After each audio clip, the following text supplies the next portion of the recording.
I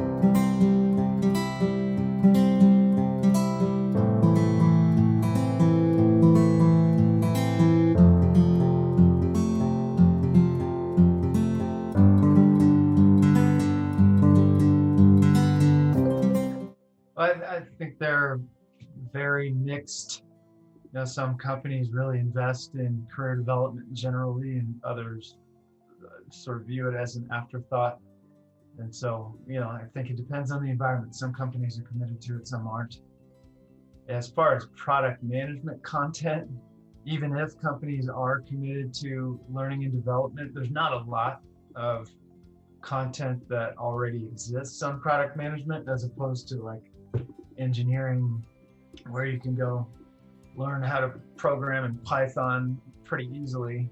Being a great product manager, there's not a lot of off-the-shelf content. So even if a company is committed to L&D, oftentimes there's a big hole around product management content.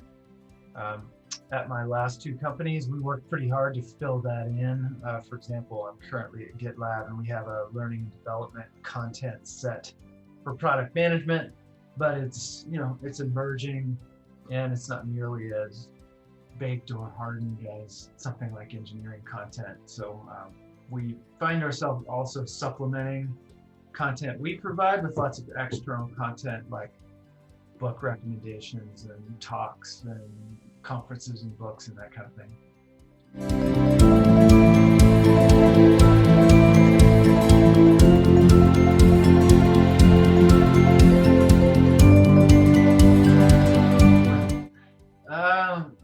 At the time, there wasn't nearly as much product management content as there is today.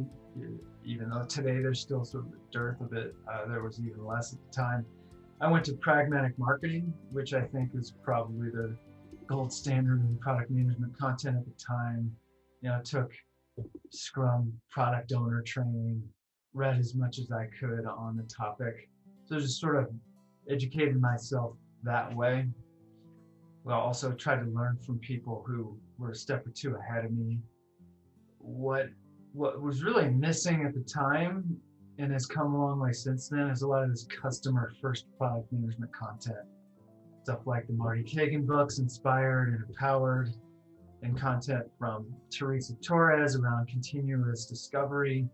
I think this, all the content around product discovery has come a long way and would have been very valuable to me earlier in my career.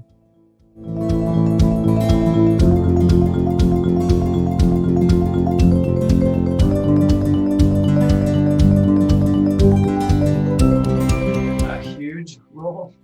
I have made it a point, particularly over the last 5-6 years, to really leverage peers and mentors and people that are a step or two ahead of me. I'll give you an example. A number of years ago, I was in the senior director role. I aspired to be a VP of product, and so I looked up 8 or 10 people and interviewed them for a half hour, an hour, about their experience getting up to the VP level. What did you do? What did you learn? How did you prepare for it? And I think that really helped me set my own development plan and figure out what I needed to work on to get to that level. I also had an awesome boss and mentor at SendGrid, Steve Sloan, who was the chief product officer. I learned a ton from him.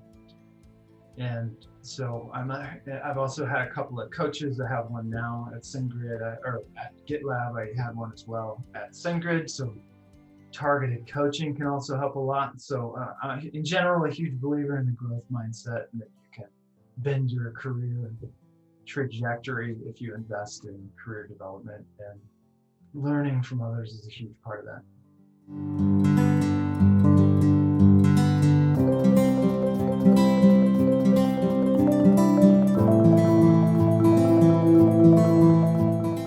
Well, I identify with the mission. I just talked about having a growth mindset.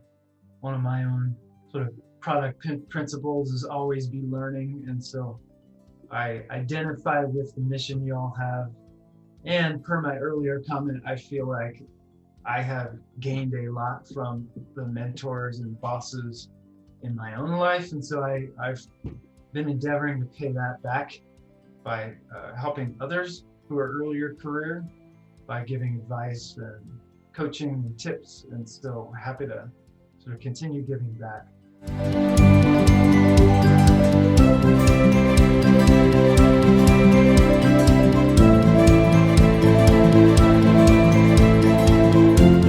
Well, I don't know if there's one thing, I do a lot of sort of pro bono help, and people will ask me for advice on whatever is troubling them at the time, whatever they're struggling with. I think people absorb coaching on things they're currently struggling with. So hopefully I'll be able to address some some current concern for the people in the cohort. But speaking broadly, I think there's one thing sort of generically I hope that people would get from me is perhaps a sense for the product principles that I hold. I think, if you've ever read the Ray Dalio book Principles, it really helps in life to have a set of principles that start with principles. And I've developed a set of those for a product that I really believe in. I brought them to GitLab and have endeavored to sort of, regardless of the system details or exactly how things are done, I want everything to stay true to these principles. And so I would imagine and hope that some of those principles that I believe in would come out in whatever forms we have at Workit.